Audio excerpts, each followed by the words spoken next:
Hi friends, welcome to my channel. ఈరోజు మా daddy sweet దోశలు చేద్దామని చెప్పేసి బెల్లంని ఇలా చిన్న చిన్నగా చేసుకున్నాను. ఆ తర్వాత వాటర్ పోసి దాన్ని బాగా తిప్పాము, ఎందుకంటే బెల్లం మొత్తం కరిగిపోవాలి కాబట్టి.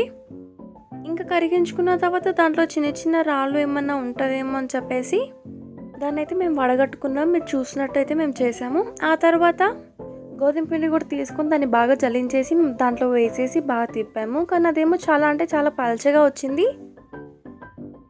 ఇంకొక కప్ గోధుమ పిండి అయితే వేసాము, ఎందుకంటే అది చాలా పల్చగా అయిపోయిందని చెప్పేసి బాగా తిప్పుకున్నాము. మీకు చూపిస్తున్నట్టయితే మేము చేసాము. దీనైతే కొద్దిసేపు పక్కన పెడదామని చెప్పేసి నానాలి కాబట్టి ప్లేట్ పెట్టి పక్కన పెట్టాను. మా డాడీ మమ్మీ దగ్గరికి వెళ్ళైతే వచ్చాడు. నేను ఇది చూడంగానే హలీం అనుకున్నా ఫస్ట్ ఆఫ్ ఆల్. తర్వాత తెలిసింది ఈరోజు రంజాన్ కదా, వాళ్ళు స్వీట్ ఇచ్చారని అర్థమైంది. ఇంకా అది ఓపెన్ చేశాను. ఈ స్వీట్ అయితే ఉంది. నాకు ఇదైతే చాలా అంటే చాలా ఇష్టము. ఇది ఎన్నిసార్లు మా ఇంట్లో ట్రై చేయాలని చేసినా కానీ ముస్లిం వాళ్ళు చేసినంత స్వీట్గా అయితే రాలేదు. వచ్చినా కానీ వాళ్ళంత టేస్ట్ అయితే రాలేదు. సో దీన్ని టేస్ట్ చేస్తే చాలా అంటే చాలా బాగుంది. ఆ తర్వాత ఇందాక మనం నానబెట్టుకుంది తీసుకున్నాను. ఇది చాలా థిక్గా ఉంది.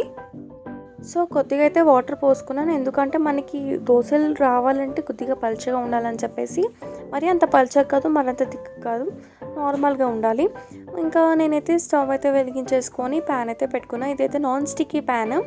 ఇంకా కొద్దిగా ఇది హీట్ అయిన తర్వాత ఇంకా మళ్ళీ ఒకసారి మన ఇందాక తీసుకున్నది అయితే ఒకసారి మిక్స్ చేసేసుకొని మళ్ళీ దోశలు అయితే వేసాను. చూసారు కదా, కొద్దిగా కూడా స్టిక్ అవ్వకుండా చాలా అంటే చాలా పర్ఫెక్ట్గా అయితే వచ్చేసాయి దోశలు. ఇట్లాంటివి మీరు మీ ఇంట్లో ఏమైనా చేస్తే కూడా నాకు కమెంట్ చేసి చెప్పండి.